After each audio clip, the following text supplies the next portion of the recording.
Bueno, Alejandro, seguimos aquí. Vamos a acabar la tercera semana de confinación.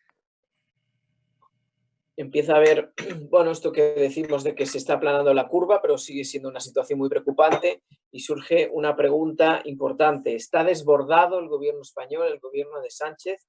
Es verdad que no hay precedentes, hay medidas que está tomando y está rectificando, medidas que no acaba de afinar y una oposición que empieza ya a dudar de si debe o no aprobar los decretos que formule.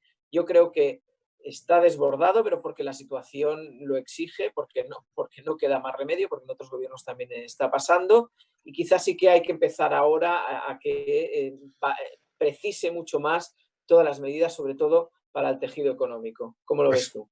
más que precisar, ampliar, porque no olvidemos que lo que tenemos que preparar es la reconstrucción que el propio gobierno dice, ¿no? La reactivación económica para después de esta situación extrema, ¿no? Y uno de los elementos que están reclamando las empresas, los empresarios, que me parece que serían fundamentales, es medidas para conseguir liquidez para las empresas, que al final son las que generan el empleo, que es el gran drama que nos vamos a encontrar después. Y las medidas que están pidiendo es aplazar impuestos para conseguir esa liquidez, aplazar cuotas de los autónomos e incluso alguna medida un poco más atrevida como podría ser subvencionar una parte de los salarios de los ERTES.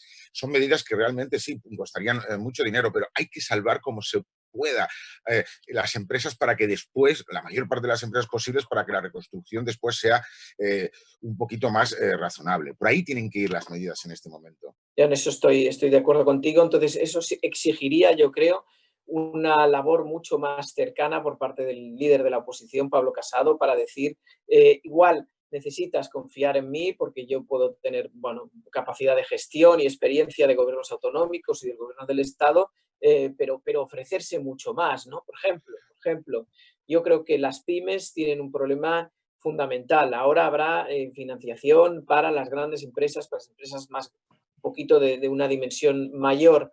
Los bancos ya está pasando, están ofreciendo créditos a estas empresas con cierta facilidad, incluso con un año de carencia.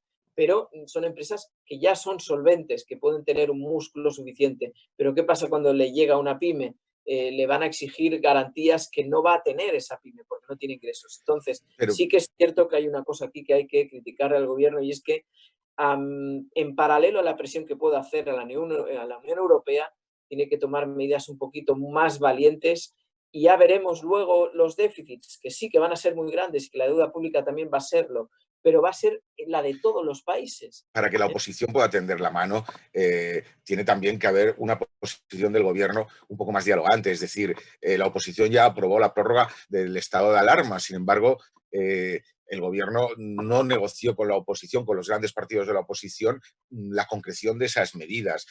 Para volver a una suerte de pactos de la Moncloa, por llamarlo de alguna forma, como podría ser, necesitas contar por supuesto, con la oposición, pero sobre todo con los partidos que sean un poco leales en el sentido constitucional, y con Podemos y con los nacionalistas eso es muy complicado. Si quieres conseguir el apoyo de la oposición, necesitas quitarte de encima a Podemos y probablemente a los nacionalistas. De los pactos de la Moncloa. Los pactos de la Moncloa se hizo con todas las fuerzas políticas, también con nacionalistas y con el Partido Comunista en aquellos momentos. Es decir, necesitamos salir todos y hay un gobierno de coalición, nos guste o no nos guste, hay un gobierno de coalición con dos fuerzas políticas. Yo creo que se puede y se debe ser capaz de todo el arco parlamentario en estos momentos hacer un esfuerzo, no para un gobierno de concentración quizá, pero sí para aquellos pactos de la Moncloa que tenían un componente económico que luego derivó en la aprobación de Podría, la Constitución. podría estar de acuerdo, pero en aquel momento todos los partidos fueron leales.